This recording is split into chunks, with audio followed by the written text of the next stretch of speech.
online. So our keynote speaker today is Father Tom Gibbons, and he was ordained a Paulist priest in 2012. But prior to becoming a Paulist priest, he spent time as a Jesuit volunteer in Phoenix, Arizona. So I wonder if that's why we have some Phoenix folks on in the meeting today. And he worked with the immigrants from El Paso, Texas, and Mexico. He's also worked as a graphic designer, a web developer, and also founded a not-for-profit foundation.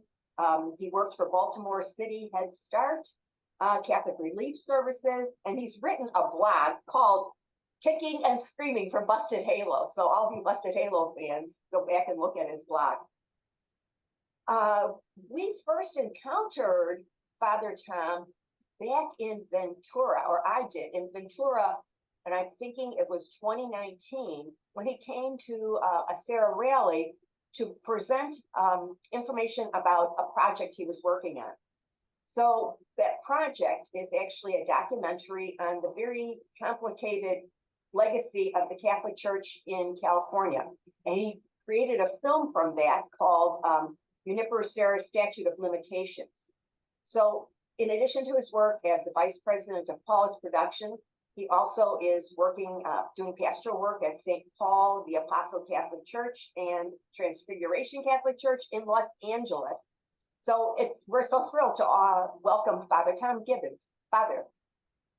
Great, thank you so much for having me. I really, it's really great to be here. I'm trying to think. I'm trying to go back in my memory banks, and I know there was a Serra gathering, a Serra International gathering. I think it was in Dallas. Would that have been?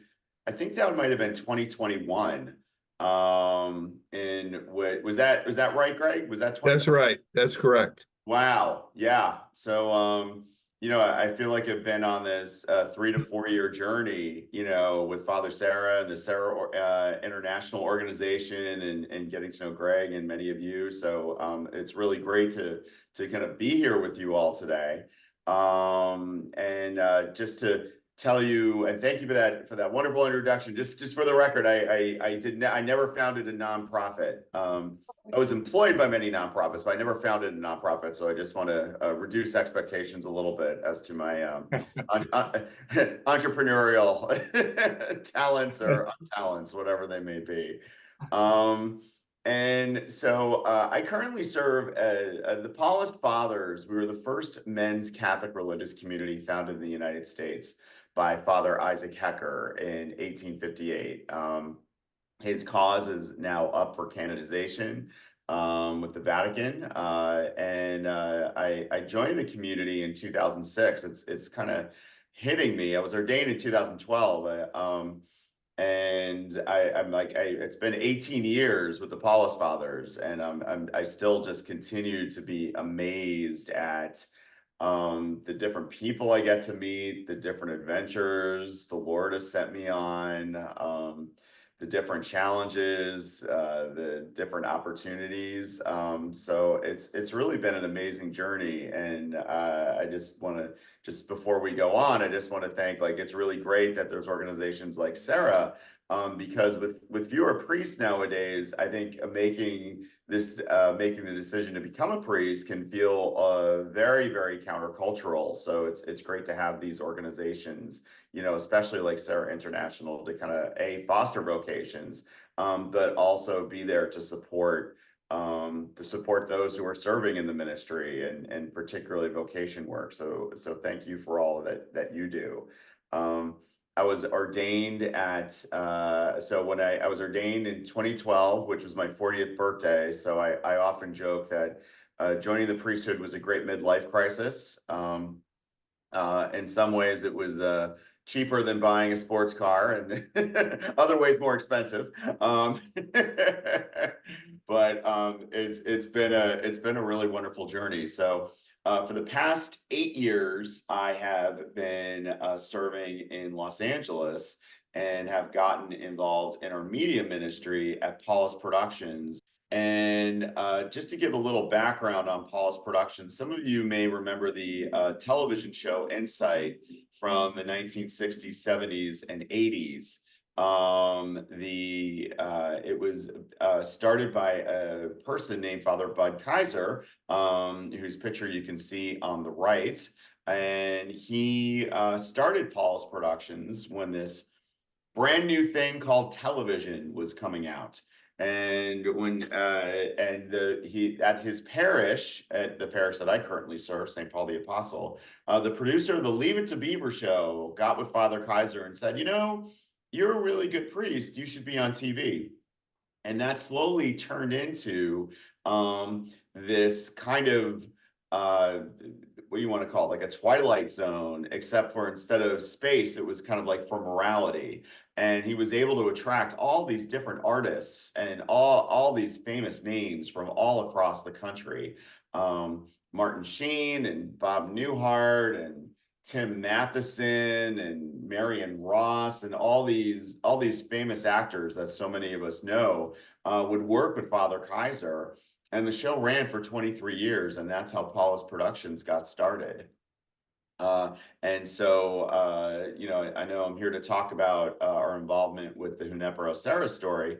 But right now on PBS, we've got Father Kaiser's story is currently being broadcast across the nation on PBS. It's being rolled out.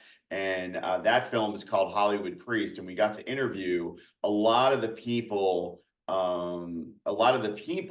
whom Father Kaiser used to work with, like Martin Sheen and like Bob Newhart and John Amos and Ed Begley Jr. and all these famous actors, and they all got to tell their story. And they also got to tell Father Bud's story, who himself wrote an autobiography about his own vocation, and it really kind of shows his own story. So I'll put in a little plug for that. And for more information, if you go to hollywoodpriest.com, you can find out where it's going to be showing on your station. And also for those of you who like to stream, you can also stream it online at pbs.org or on the PBS app if any of you are PBS watchers.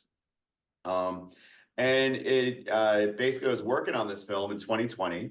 And then it was, and of course, as we know, in 2020 is when our nation started having this really large discussion on race in the wake of George Floyd's death.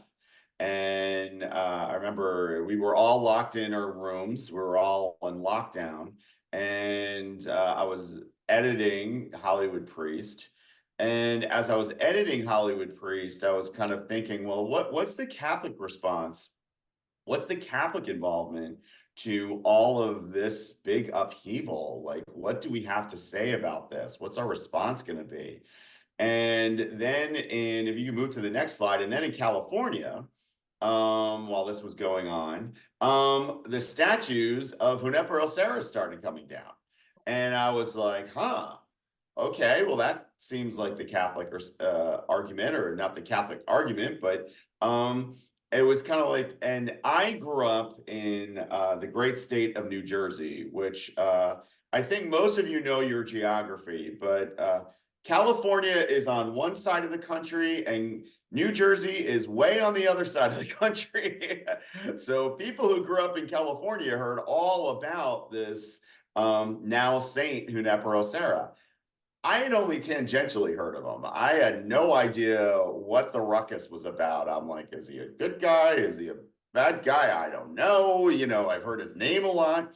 And so but what I noticed was I was kind of like sitting back and thinking, this is really interesting, because it seemed like a lot of the themes like we've known over the last number of years, our politics and our society has become increasingly polarized, where many of us aren't talking, are not hearing, are not engaging in a lot of conversation. And my kind of joke has been that, a lot of our discourse, whether it's on politics and religion, at least the louder voices, we seem to be engaging in what I like to call this Miller Lite style debate, in which people are yelling, tastes great and less filling. And if you could go to the next slide, and it just kind of really kind of landed home that and the Paulists have really been interested in engaging in this, is that there's been a lot of ideological division over the last couple of years that's really affected our infected and affected the way we talk to each other and the way we settle disagreements and we engage in debates. And so I was able to do a little bit of research on this, and the Junipero Serra debate kind of felt like what I thought was very interesting about the Junipero Serra debate was it was kind of like, for better or for worse, I could kind of see both sides of it. Like, I was just like, those who were saying Junipero Serra was a saint were correct, but those who were saying he was a colonizer also might have had a point as well. And so I was just noticing we weren't like talking in that space in the middle. And if we look at the ideological scale, like the poles have grown further and further and further apart, which has made kind of the spaces in the middle where conversation can really take place that much harder. And so on this slide, you can see the distance created by the numbers represented from the Pew Research. And of course, that only goes to 2015. And here we are 9 years later. And I wonder what the numbers might even look like after that in terms of what is the distance between our ideological divide. And if you could go to the next slide. Another source from 2023 talked about in danger of severe polarization, in which we see that people were surveyed as to whether they agree or disagree with a particular situation, where people say, my country is extremely divided, and I do not feel that these divides can be overcome. And if you look at the map, and if you look at the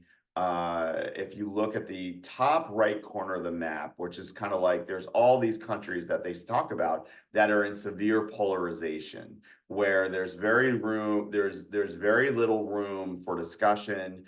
Many different people seem to be entrenched. And I have the United States. Well, no, I don't have it. The numbers have the United States on one side of the line. But what I also found was interesting was that Argentina was on that side of the line. Now, is there anybody we Catholics know who hails from Argentina? How about our Holy Father? Maybe our Holy Father. So guess what? Our Holy Father is very concerned about polarization. So if you can go to the next slide, our Holy Father has been talking about this, and the Rolling Stone cover continues to be one of my favorite pictures of Pope Francis. I love the fact that he got on Rolling Stone when he was first installed as pamphlet, and he's been talking about this in one of his encyclicals. He says, life, for all of its confrontations, is the art of encounter. Differences can coexist, complementing, enriching, and reciprocally, I'm going to give up on that word, illuminating one another, even amidst disagreements and reservations. Each of us can learn something from others. No one is useless and no one is expendable. And on the next slide, he goes on to say, polarization is not Catholic. A Catholic cannot think either or reduce everything to polarization. The essence of what is Catholic is the both and. Catholic unites the good and the not so good. When there is only one people of God, when there's polarization, a divisive mentality arises, which privileges some people and others behind. And one of the great blessings that I was able to receive from that visit in Dallas is when our very own Greg Schweitz gave me this book on the next slide called Love Your Enemies, that was written by Arthur Brooks. How decent people can save America from the culture of contempt. And I remember when I was starting to look at the Junipero Serra story, I was trying to like unpack all these different things. And Greg gave me this book, and it just kind of set off a light bulb. And what Arthur Brooks talks about in this book is it's not so much that everybody has to be on the exact same page.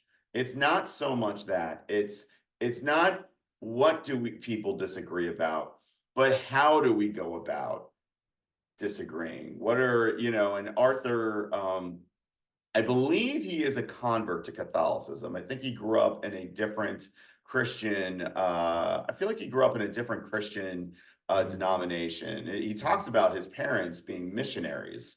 So he kind of has that like, interesting missionary perspective.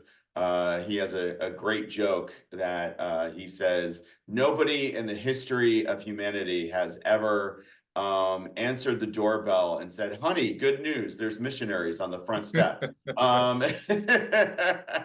So he has like a really unique perspective on just kind of like on Christianity in general, and he's done a lot of great writing, and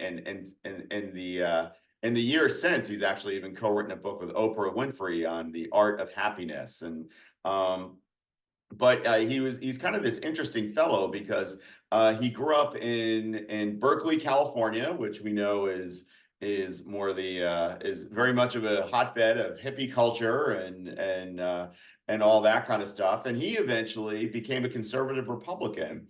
But he still has, and so a lot of his life, however, is he didn't throw away his past. He just said, hey, how can we help like engage in dialogue and conversation? We were able to interview Arthur Brooks. After reading his book, I saw that Arthur Brooks was visiting Los Angeles, and I thought he'd have a really great perspective on how we could kind of go through this debate as we start to unpack the story and the legacy of Father Serra.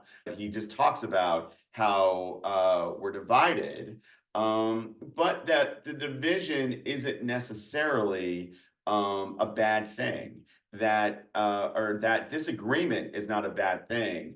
And so the answer to disagreement isn't just being tolerant or civil of one another, but it's like engaging in goodwill conversation and kind of getting into the mess, so to speak. And when we talked about this, I was kind of looking at the stories of the different what was going on with the statues and starting to talk to historians about Father Serra. And one story really came out, and that was the story of the Serra statue in Ventura, California.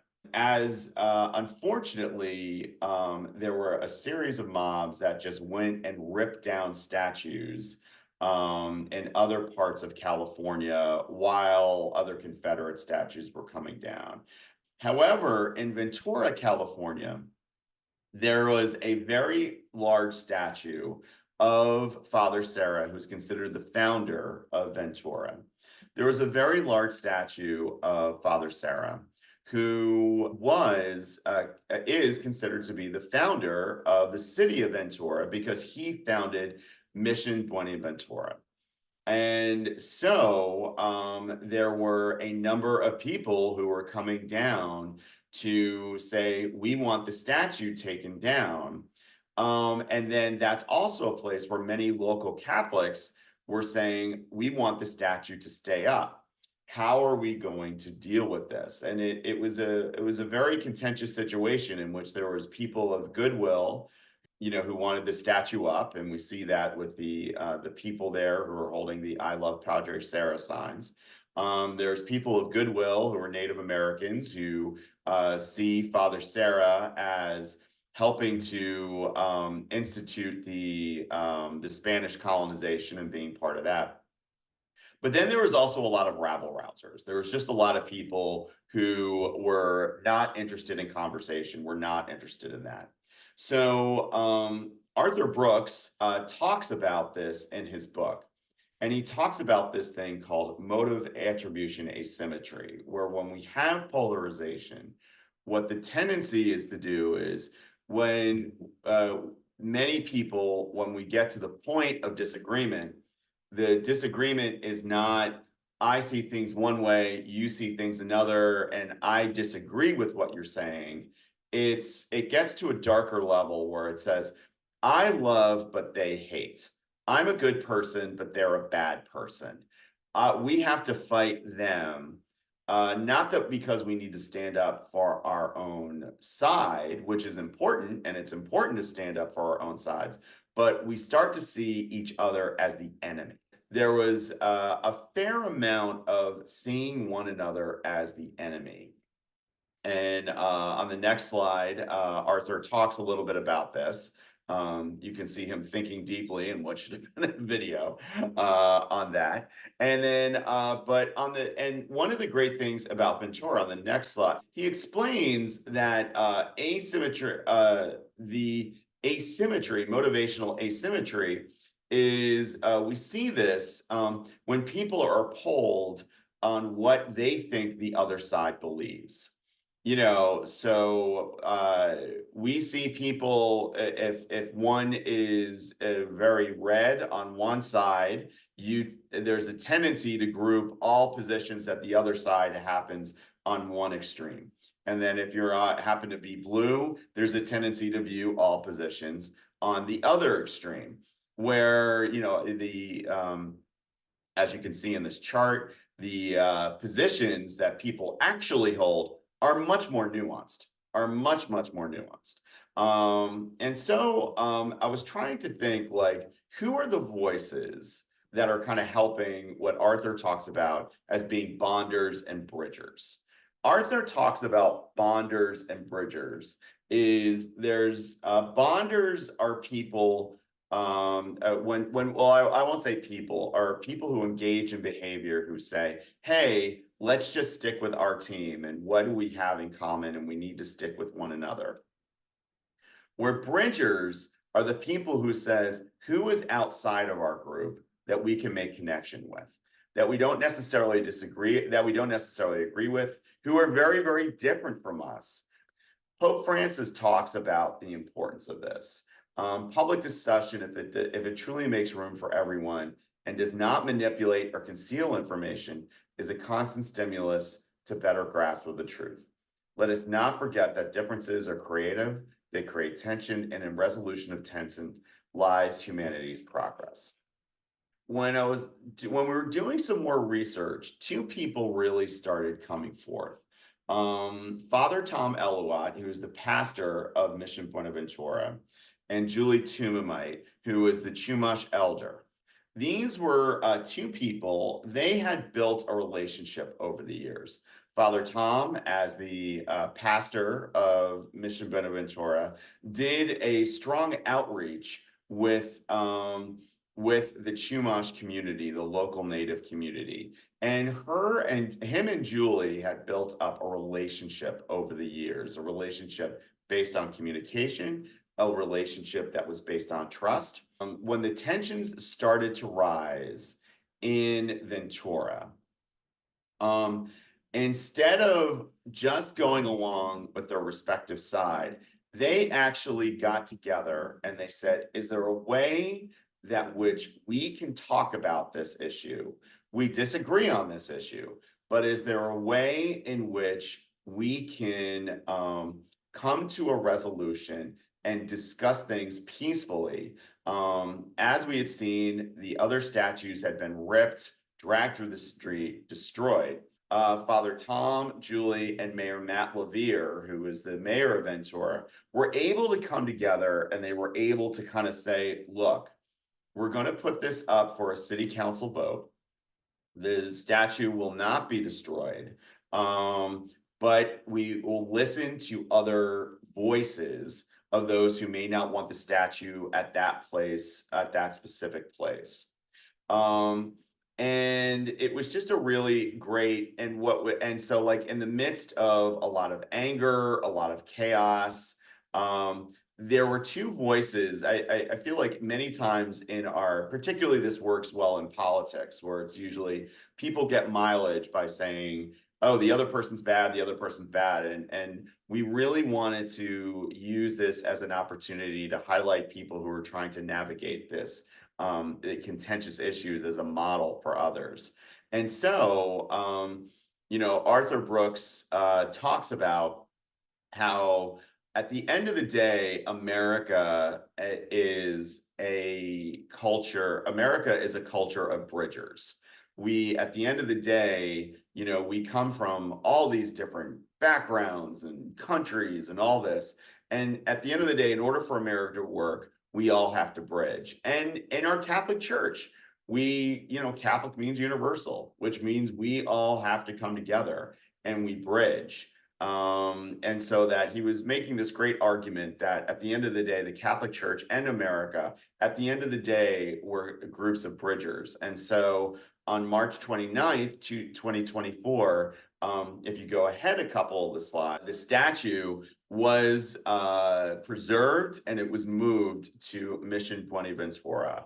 There was protected, it was supported. There was still a lot of disagreement and hurt feelings, but it was a peaceful solution. And it's something there were people from across. The statue wasn't destroyed, it was preserved. And that was large part due to the work of Father Tom and Father Julie. And what we are doing with our film, the film is in its with Arthur.